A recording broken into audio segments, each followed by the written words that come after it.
Hey, welcome to the Master Tech Lou channel. I am Lou, and today I'm telling you how to put air in tires. Yeah, you're probably doing it wrong.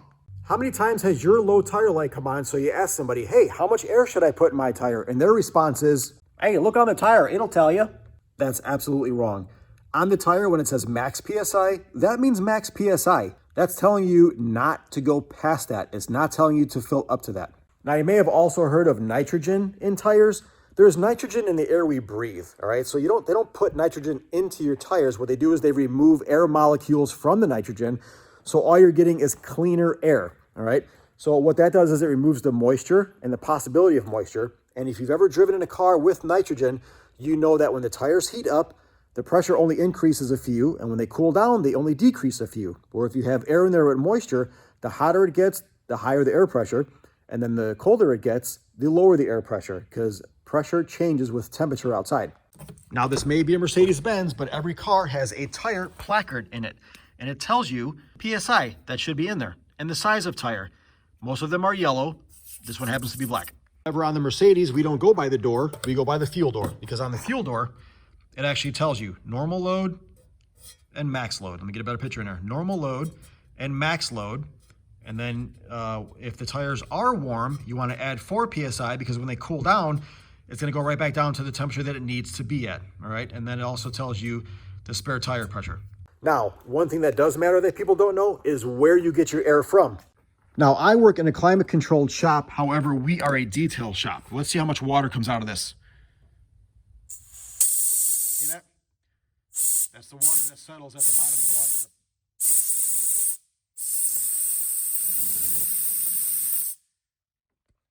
That's the water that condenses once the air compresses into the compressor. There's a water separator that we have. There's also a drain at the bottom of my air tank. Now, if you're getting air in your tires from a gas station, that who knows what who's servicing it, or if they have a water drain, if you hit that nipple and water sprays out of there, there's a couple different styles of pressure gauges. We have the simple pressure gauge. You got to push it on and make sure that the rubber seal inside mates with the valve stem, and you hear it and it'll push out the bottom, indicating the pressure that you have in the tire. We also have fancier ones that are digital. Now, is it dangerous to put air in your tires? Yes and no. Majority, no, it's not dangerous. The only time it gets dangerous is if you're not paying attention to how much pressure you're putting in there, and there's no gauge, so you really don't know. Most people can look at a tire and see that it's bulging at the bottom, meaning that it's flat or getting flat, so it's squished down more. But that's not always a good indication, because it also depends on how big the sidewall is. The taller the sidewall, the squishier it's going to be. The shorter the performance tire and shorter the sidewall, you're not going to get that much flex out of it. So never just look at the tire and think you can eyeball it, all right? Here's another thing too. Let's say your dash tells you you're 20 PSI low, or you're only at 20 PSI, and you got to go to 30 PSI. And instead of going in and out of the car to see if you're adding the correct amount of air, or you got to drive it, depending on the size of the tire, you can count seconds. So every second is going to be 1 pound of air. It's pretty accurate from what I've done in my experience. If you got a truck tire, you're going to want to do every 2 seconds, all right? The bigger the tire, the longer the seconds, because it's more space to compress the air molecules, all right? So ideally, what I was after is, when you need to put air in your tires, you need to pay attention to the sticker on the car that tells you how much pressure should be in there. Not only that where you get the air from is very important. If you have a local shop that does nitrogen fill, do the nitrogen fill.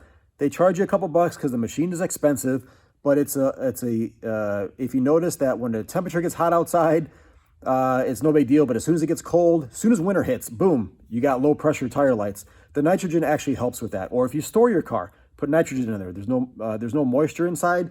What'll happen is the moisture will eat away at the rim on the inside, and it will corrode it. If you ever had leaky tires, and they say that it's leaking between the bead and the rim, that's because corrosion builds up, and the more it builds up, it pushes the tire away and allows air to seep out, all right? So in theory, putting air in tires is very simple, but in operation, a lot of people are misguided by how much air should be in there, or where the correct reading is at. Don't read the tire. That is a max PSI, all right? Read the sticker on the door, or read it on your fuel door. If you have a certain European car, show them on the fuel door. But Anyway, I hope this helps out there. All right. I'll show a little video of me putting air in the tire, just so you know how, whatever, you know, in case you've never done it. So please hit the like, hit the subscribe. Hope this helps you. Share it with somebody who's never driven a car or doesn't work on their own car, or, you know, maybe you got a first-time driver that's going to go out there. They need to know basics like this in order to be safe out there. Take care. All right, putting air in a tire is pretty simple. You're going to take the end and you got to push it till you'll hear air leak out. That's not good. You want to push it till it's quiet. Now you know you're on there. All right. I'm reading 29.5 to 29 pounds. I'm going to try my 1 second theory. Ready? We're going from, we'll say, let me get to 30. All right, we're at 30. Ready? 1, 2, 3, 4, 5. There you go. About 5.5 pounds in 5 seconds, give or take, if I was counting right. If you want to let some air out with a gauge like this, you just squeeze a little bit and it'll bleed some out. All right. If you have a gas station hose, as soon as you put it on, it's going to start putting air in there. And then you got to use your mechanical gauge to check it. But that's as easy as it is to put air in a tire.